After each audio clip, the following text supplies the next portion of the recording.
ફિટમેટ ફેક્ટરમાં ફેરફાર સાથે સરકારી કર્મચારીઓના પગારમાં કેટલો વધારો? એજ ધ પે કમિશનને લઈને વધુ એક મહત્વની અપડેટ સામે આવી રહી છે. નમસ્કાર મિત્રો, સ્વાગત છે તમારું અમારી યુટ્યુબ ચેનલ. મિત્રો, હાલમાં લગભગ 55 લાખ કામકાજ કરતા કેન્દ્ર સરકારના કર્મચારીઓ અને 69 લાખ પેન્શનરોનું ધ્યાન 8મા પગાર પંચની ભલામણો ક્યારે કરવામાં આવશે અને તેવી ભલામણ કરે છે તેના પર કેન્દ્રિત કરે છે. દરેક વ્યક્તિ વિચારી રહી છે કે નવી સિસ્ટમ લાગુ થયા પછી તેમને કેટલો પગાર મળશે. આ સમગ્ર પ્રક્રિયામાં ફિટમેટ ફેક્ટર સૌથી મહત્વપૂર્ણ ભૂમિકા ભજવી રહી છે. તે એક પ્રકારનું ગણિત છે જે પગાર ગણતરી હેઠળ સરકારી કર્મચારીના નવા બેઝિક પગારને નક્કી કરે છે. બેઝિક પગારમાં વધારો આપમેળે હાઉસ રેન્ટ એલાઉન્સ, HRA સહિત સંકળાયેલ ભથ્થાઓમાં વધારો તરફ દોરી જાય છે.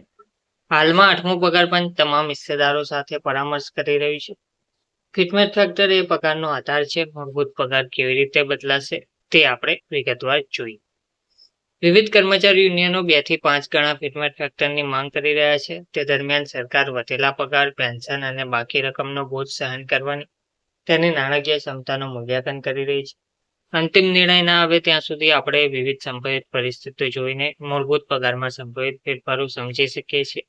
ઉદાહરણ તરીકે, પગાર સ્તર 4 પર 25,500ના વર્તમાન મૂળભૂત પગાર સાથે કર્મચારીનો પગારની ગણતરી કરીને લાગુ કરાયેલ ફિટમેટ ફેક્ટરના આધારે પગારની ગણતરીમાં ધરખમ ફેરફાર થશે.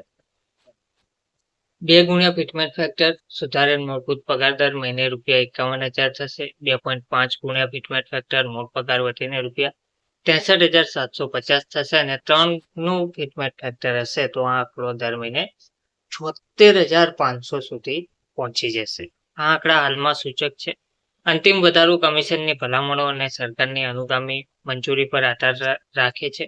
પરંતુ 2નું પણ ફિટમેટ ફેક્ટર વધારો કરવામાં આવશે તો પણ મહિને ₹51,000 સુધીનો પગાર પહોંચી જશે. મૂળભૂત પગારમાં વધારો HRA ને પણ વધારશે.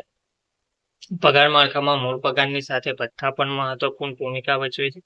ઘરભાડું ભથ્થું એ પગારનો એક મહત્વપૂર્ણ ઘટક છે કારણ કે તે મૂળ પગારના ટકાવારી તરીકે ગણવામાં આવે છે. તેથી જ્યારે પણ મૂળ પગાર વધે છે ત્યારે HRAની રકમ વધે છે. 7મા પગાર પંચના નિયમો હેઠળ કેન્દ્ર સરકારના કર્મચારીઓ માટે HRA તેમના પગાર સ્તર અને શહેર શ્રેણી X, Y અથવા Z બંને પર આધાર રાખે છે. વર્ગ X શહેરોમાં પોસ્ટ કરાયેલા કર્મચારીઓને વર્ગ Y અથવા Z શહેરોમાં કાર્યરત કર્મચારીઓની તુલનામાં સૌથી વધુ HRA મળે છે. તેમજ ધારો કે 30%, 20% અને 10%ના હાલના HRA સ્લેબ જાળવી રાખવામાં આવે છે. જો પગાર સ્તર 4 પરના કર્મચારીને 2 ગુણ્યા ફિટમેટ ફેક્ટરના આધારે તેમના મૂળ પગારમાં 51,000નો વધારો જોવા મળે છે તો શહેર પર આધારિત ભથ્થાની ગણતરી નીચે મુજબ બદલાઈ જશે. 30% HRA વર્ગ X શહેર 15,300 પ્રતિ મહિનો, 20% HRA વર્ગ Y શહેર 10,200 પ્રતિ મહિનો અને 10% HRA વર્ગ Z શહેર 5,100 પ્રતિ મહિનો થશે. જો કે ફિટમેટ ફેક્ટર HRA પર સીધો લાગુ પડતો નથી. તે મૂળભૂત પગારમાં વધારો કરે છે જેના પર આ ભથ્થાની ગણતરી કરવામાં આવે છે. ખાનગી સંસ્થાના ઉચ્ચ અધિકારીના મતે ગુણક ફિટમેટ ફેક્ટરમાં થોડો ફેરફાર પણ તમામ પગારના સ્તરોના પગારને નોંધપાત્ર રીતે અસર કરી શકે છે. આની સીધી અસર HRA જેવા મૂળભૂત પગાર સાથે જોડાયેલા અન્ય લાભો પર પડે છે. ધન્યવાદ.